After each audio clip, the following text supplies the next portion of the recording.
ناظرین و سامعین السلام علیکم۔ ایک نئی کہانی کے ساتھ آپ کی خدمت میں حاضر ہوں۔ ہیبت خان 13 برس بعد وطن واپس لوٹ رہا تھا۔ وہ عرصہ دراز سے لندن میں مقیم تھا۔ اس نے لندن میں اعلیٰ تعلیم حاصل کی اور پھر ہوم جاب کرنے کے بعد وہیں کا ہو کر رہ گیا۔ جلد ہی اس کا شمار اچھے ڈاکٹرز کی لسٹ میں ہونے لگا تھا۔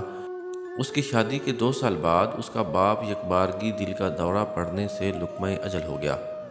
ڈاکٹروں کا کہنا تھا اس کی موت شدید خوف کی وجہ سے واقع ہوئی ہے، لیکن گھر کے اندر کوئی ایسا واقعہ بھی رونما نہیں ہوا تھا جسے بنیاد بنا کر اس بات کو سچ تسلیم کیا جا سکتا۔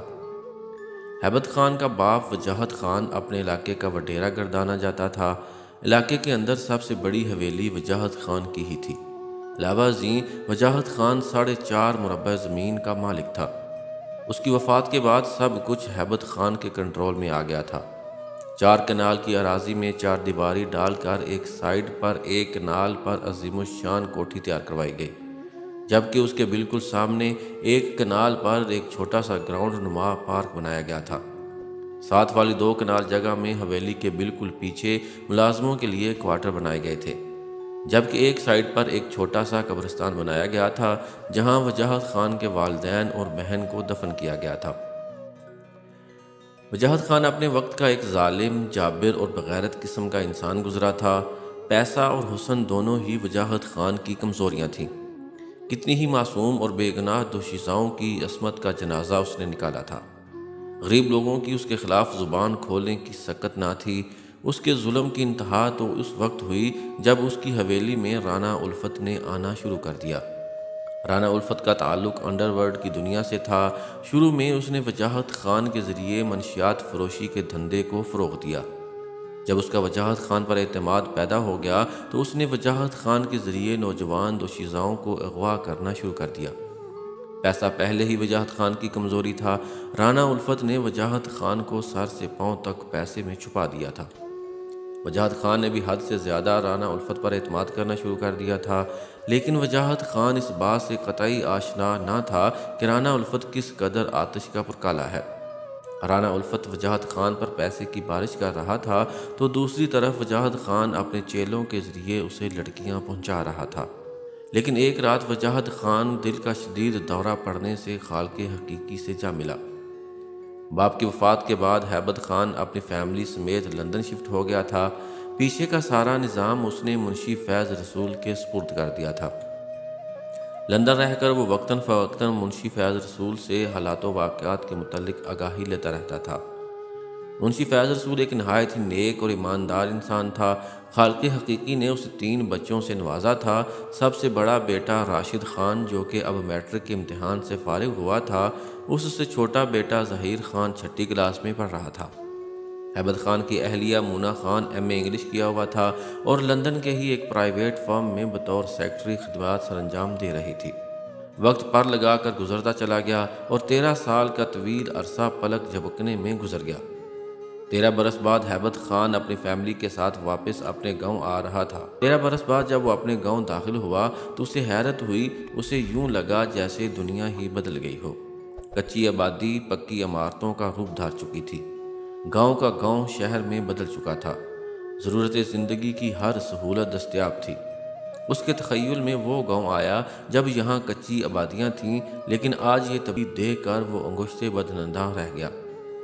ہیبت خان اور اس کی فیملی کو لینے کے لیے منشی فیض رسول ایئرپورٹ پر آیا تھا۔ منشی فیض رسول کو اس نے جب دیکھا تھا تو وہ بالکل جوان تھا، لیکن آج اس کے سر اور داڑھی کے بالوں میں سفیدی اس سے پنہاں نہ تھی۔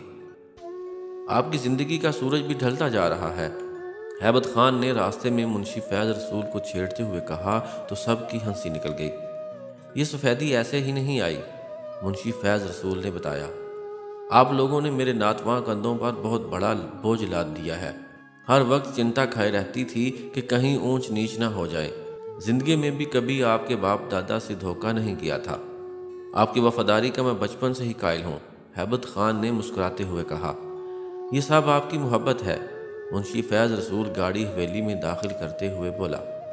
گاؤں میں ہیبت خان اور اس کی فیملی کی واپسی کی خبر جنگل میں آگ کی طرح پھیل گئی۔ سب لوگ اس کا استقبال کرنے کی غرض سے اس کی حویلی پر جمع تھے۔ عین اس وقت جب گاڑی حویلی میں داخل ہوئی، سب لوگ گاڑی کے آلے دوالے پھیل گئے تھے۔ ہیبت خان اور اس کی فیملی جب گاڑی سے باہر نکلے تو گاؤں والوں نے ان پر پھولوں کی پتیوں کی برسات کر دی۔ ہیبت خان گاؤں والوں کی چاہت اور محبت کا گرویدہ ہو کر رہ گیا تھا۔ اس نے سب کا شکریہ ادا کیا۔ گاؤں والے سارے یکے بعد دیگرے واپس لوٹ گئے۔ شام کے دھندلکوں نے جب ہر شے کو اپنی آغوش میں بھرنا شروع کر دیا تو جنوب کی جانب سے گہرے سرخ بادلوں نے اٹھنا شروع کر دیا۔ گہری تاریکی کے باعث بادلوں کی رنگت کا اندازہ لگانا ناممکن تھا۔ بادل خاموشی سے نیلے فلک پر چھا رہے تھے۔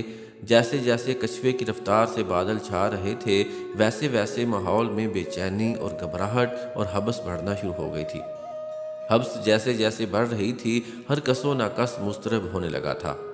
حبس بے جا کی وجہ سے لوگ گھروں سے نکلنے یا چھتوں پر چڑھنے پر مجبور ہو گئے تھے، مگر کوئی فرق محسوس نہ ہوا تھا۔ سب کی حیرت حویدہ تھی کہ نہ جانے کیوں آج ماحول میں اتنی حبس بڑھ چکی ہے۔ تبھی یک لخت موسلا دھار بارش شروع ہو گئی۔ یہ دیکھ کر تو سب کے پیروں کے نیچے سے زمین کھسک گئی کہ بارش میں پانی کے قطروں کی بجائے خون کی بوندیں اور لوتھڑے گر رہے تھے۔ جس نے بھی یہ منظر دیکھا تو اسی وقت پروردگار کے حضور سجدہ ریز ہو گیا، استغفار کا ورد شروع ہو گیا۔ کوئی نہیں جانتا تھا کہ آسمان سے خون گرنے کی وجہ کیا ہے۔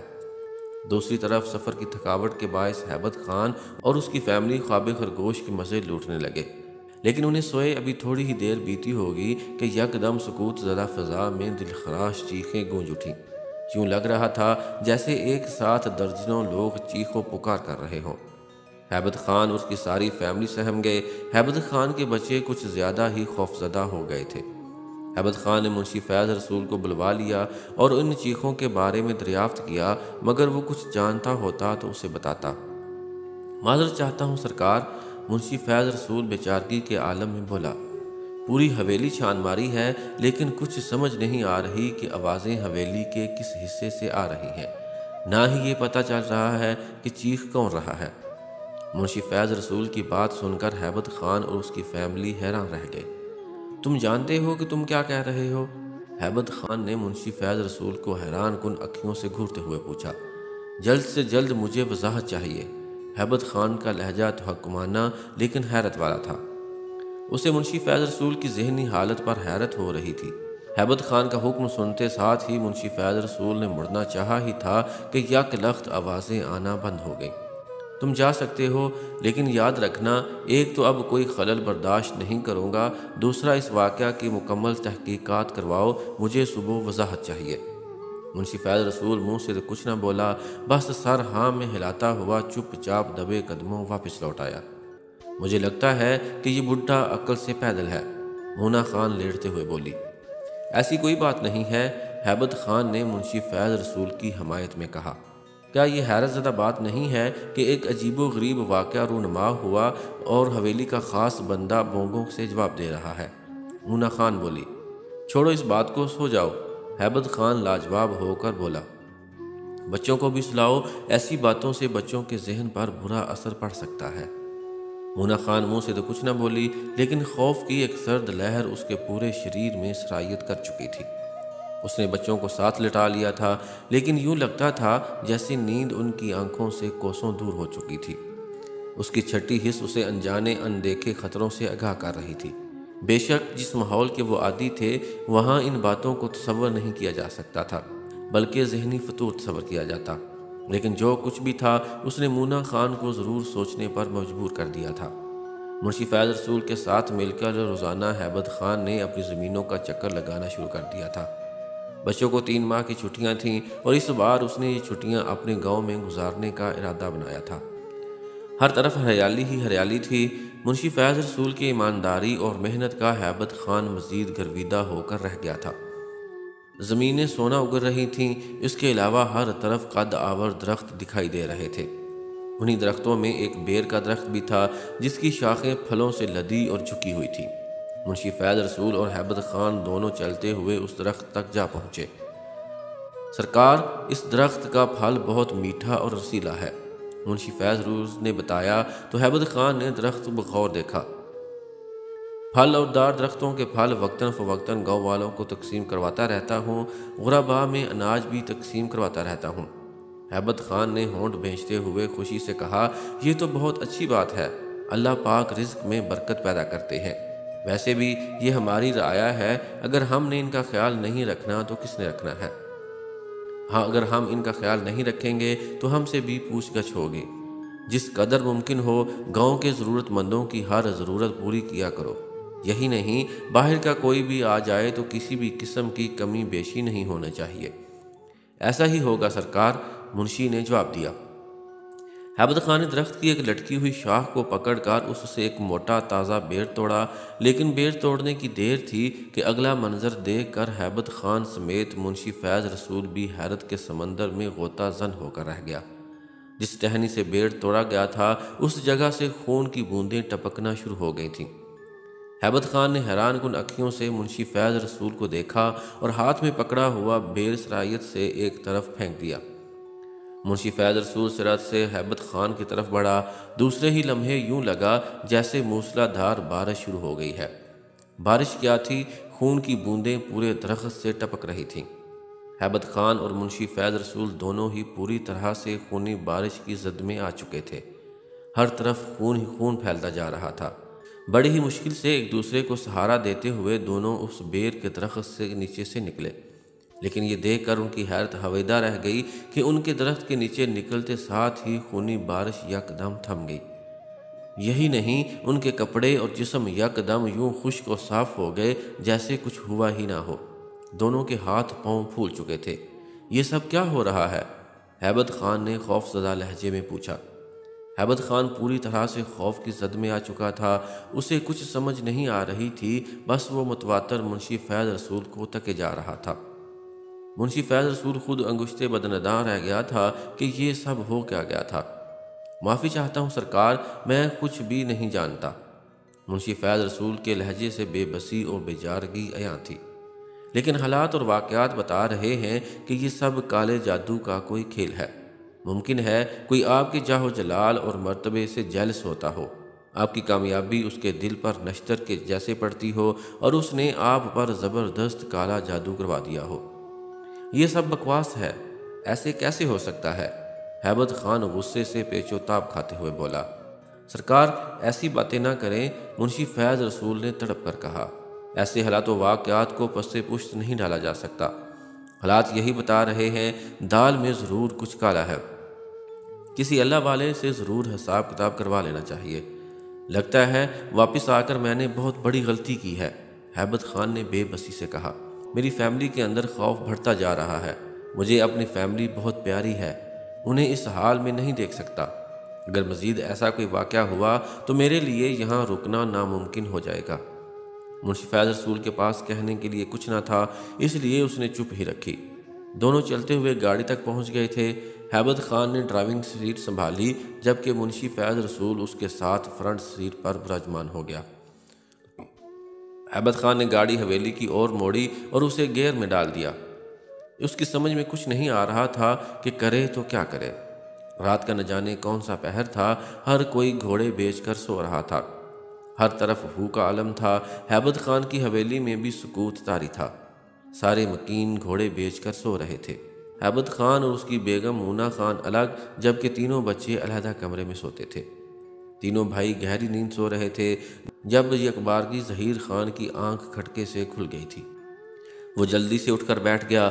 کمرے کے اندر زیرو کے بلب کی مدھم سی روشنی پھیلی ہوئی تھی، جو ہر شے مکمل واضح تو نہیں کر رہی تھی، مگر اتنا تو ضرور تھا کہ چیز کی پہچان بغور دیکھنے سے کی جا سکتی تھی۔ ظہیر خان ہمتن گوش ہو گیا۔ آواز اٹیچ باتھ کے اندر سے آ رہی تھی۔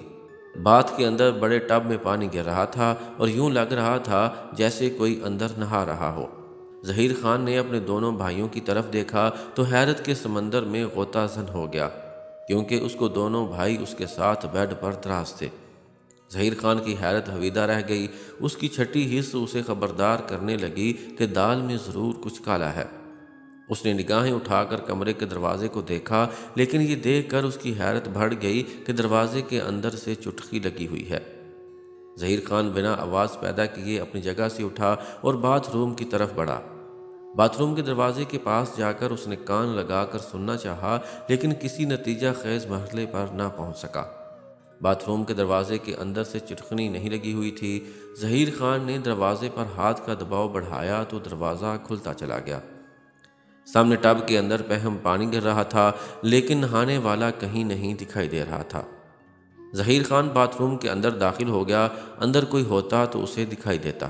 ظہیر خان نے پانی بند کیا اور باہر نکلنے کے لیے جیسے ہی مڑا تھا، کسی نے اس کے دائیں کندھے پر ہاتھ رکھا۔ ظہیر خان نے سہم کر فوراً پیچھے دیکھا، لیکن یہ دیکھ کر گنگ رہ گیا کہ پیچھے کوئی بھی نہیں تھا۔ قبل اس کے کہ وہ واپس پلٹتا، کسی نے یک لخت اس کی گردن سے پکڑا اور نیچے دھکیل دیا۔ ظہیر خان اس افتاد کے لیے قطعاً تیار نہ تھا۔ ظہیر خان لٹکایا اور گھٹنوں کے بل زمین پر گرتا چلا گیا۔ خود کو آہنی شکنجوں سے نجات دلانے کے لیے ظہیر خان ہاتھ پاؤں مار رہا تھا۔ اس کی گردن پر دباؤ بڑھتا جا رہا تھا۔ وہ چیخنا چلانا چاہتا تھا کہ مدد کے لیے اپنے بھائیوں کو بلائے، لیکن اسے یوں لگ رہا تھا جیسے اس کی زبان تالو سے چپک گئی ہو۔ حیرت و خوف کے مارے اس کے حواس باختہ ہو گئے تھے۔ یکدم اس کے سر کو پکڑ کر کسی نے سرت سے پانی سے بھرے ٹب میں دبو دیا۔ ظہیر خان ماہی آب و تاب کی طرح تڑپ رہا تھا۔ اس کے ناک منہ میں پانی بھر چکا تھا۔ سانس تک لینا دشوار ہو چکا تھا۔ موت کی پرچھائیاں اس پر سایہ فگن ہو چکی تھیں۔ اس کی ہر کوشش دھیرے دھیرے ناکام پڑتی جا رہی تھی۔ زندگی اور موت کے درمیان وہ پینڈولم کی طرح لٹک رہا تھا۔ اسی کشمکش میں اس کی ہر سعی ناکام پڑ گئی اور ظہیر خان لقمہ اجل ہو گیا۔ موت زندگی پر حاوی آ گئی۔ ظہیر خان کی روح قفس انصری سے پرواز کر گئی۔ ظہیر خان کا بے جان جسم لڑک گیا۔ ایک سماج شکن چیخ نے پوری حویلی میں تہلکہ مچا کر رکھ دیا تھا۔ چیخ کسی اور کی نہیں بلکہ راشد خان کی تھی۔ راشد اٹھ کر بات کیا تو اگلا منظر دیکھ کر اس کے پیروں تلے زمین کھسک گئی۔ نہ چاہتے ہوئے بھی ایک سماج شکن چیخ اس کے حلق سے نکلی۔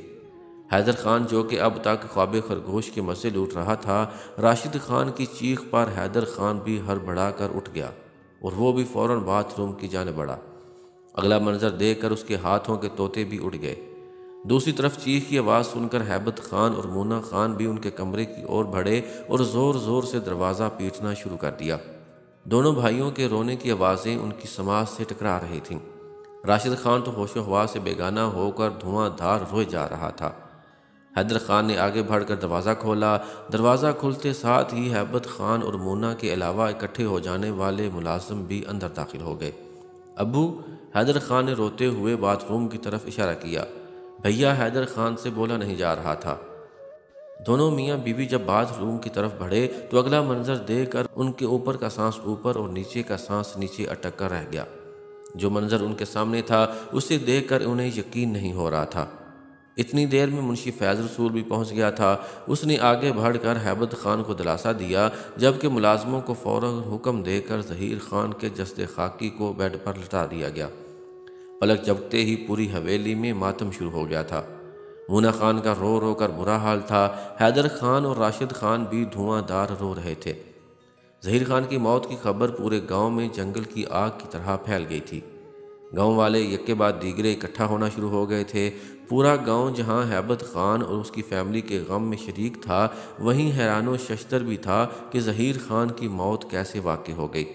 یہ معمہ کسی طور حل نہیں ہو پا رہا تھا۔ رو رو کر سب کا برا حال تھا، لیکن کسی نے سچ ہی کہا تھا، مرنے والوں کے ساتھ کوئی مر نہیں جاتا، بلکہ یہ ایک دستور ہے۔ انسان ہمہ وقت آنکھوں سے دکھائی دینے والی حقیقتوں کو نہیں مانتا، کیونکہ وہ اس کے ساتھ قبر میں نہیں جاتی۔ دنیاوی رشتہ دنیا میں ہی کھو جاتا ہے، بس ایک یاد بن جاتا ہے۔ ایسے ہی ایک باپ جو تاحیات اپنی اولاد کے روشن مستقبل کے لیے اپنی زندگی داؤ پر لگاتا پھرتا ہے، اپنی اولاد کے ساتھ قبر میں کیوں نہیں اترتا؟ بھائی جو بھائیوں کی جان ہوتے ہیں، ان کی محبت دنیا میں رہ جاتی ہے۔ کہتے ہیں کہ بہنیں ماؤں سے زیادہ اپنے بھائیوں سے محبت کرتی ہیں، لیکن قبر میں وہ بھی ساتھ نہیں جاتی۔ تو کیوں ہم حقیقتوں کو سمجھنے سے انکاری ہیں کہ یہ سب دنیاوی رشتے ہیں؟ اصل رشتہ تو اللہ اور اس کے پیارے حبیب کا ہے۔ جس نے بھی اللہ اور اس کے پیارے حبیب صلی اللہ علیہ وآلہ وسلم سے پکا رشتہ بنا لیا، اس کے لیے دنیا بھی بہتر اور آخرت بھی۔ ماں باپ بہن بھائی کے درمیان رہنے والا رشتہ جب مر جاتا ہے تو اسے منو مٹی تلے دفن کرنے کے بعد کوئی مڑ کر اس کی طرف نہیں دیکھتا۔ بات یہیں پر ختم نہیں ہو جاتی، بلکہ قبرستان کو روحوں کا بسیرا قرار دے دیا جاتا ہے۔ کیا وہ روحیں ہمارے اپنوں کی نہیں ہوتی جو کبھی ہمارے درمیان ہوتے ہیں؟ ہم لوگ اپنی اولاد کے بہتر مستقبل کے لیے نہ جانے کتنے پاپڑ بیلتے ہیں، لیکن کبھی یہ نہیں سوچا کہ اولاد کا بہتر مستقبل اچھا گھر، کام اور اچھا رشتہ نہیں ہے، بلکہ بہتر مستقبل مرنے کے بعد کا ہے۔ لیکن موت کسے یاد ہے؟ قبرستان جائیں یا کسی کی فوتگی پر جائیں تو مومن بن جاتے ہیں، جبکہ بعد میں رات گئی بات گئی والی بات بن جاتی ہے۔ آنسو بہت بے رحم ہوتے ہیں، جب بہتے ہیں تو اپنے ساتھ سب کچھ بہا کر لے جاتے ہیں۔ کبھی کبھی تو انسان کا ہمت و حوصلہ تک بہا کر لے جاتے ہیں، لیکن جب دل کا غبار نکل جاتا ہے تو یہ انسان کی کیفیت بدل جاتی ہے، اسے سکون میسر آ جاتا ہے، صبر بھی مل جاتا ہے۔ لیکن کچھ گھاؤ ایسے ہوتے ہیں جو دل و دماغ پر چھید کر کے رکھ دیتے ہیں اور کبھی نہیں بھرتے۔ ہیبت خان اور اس کی فیملی رونے دھونے کے علاوہ کر بھی کیا سکتے تھے؟ مجرم کافی شاطر تھا، جسے بند دروازے بھی اندر داخل ہونے سے نہ روک پائے۔ نہ جانے وہ کن کونوں کھدروں سے اندر داخل ہوا تھا اور ظہیر خان کو ابدی نیند سنا کر چلتا بنا تھا۔ ظہیر خان کو سینکڑوں سوگواروں کی موجودگی میں سپرد خاک کر دیا گیا تھا۔ پلک جھپکنے میں ہیبت خان کے گھرانے کو مصیبتوں نے اپنی آغوش میں لے لیا تھا۔ اسے رہ رہ کر غصہ آ رہا تھا کہ وہ اپنی فیملی کو یہاں کیوں لے کر آیا تھا، لیکن اب اس نے تہیہ کر لیا تھا کہ کچھ بھی ہو جائے وہ مجرم کو اپنی نیند سلائے بنا یہاں سے نہیں جائے گا۔ مجرم نے بے دردی سے اس کے بیٹے کو ابدی نیند سلایا تھا۔ ہیبت خان کا بس نہیں چل رہا تھا، وگرنہ ایک بار مجرم سامنے آ جاتا تو وہ اس کی دھجیاں اڑا کر رکھ دیتا۔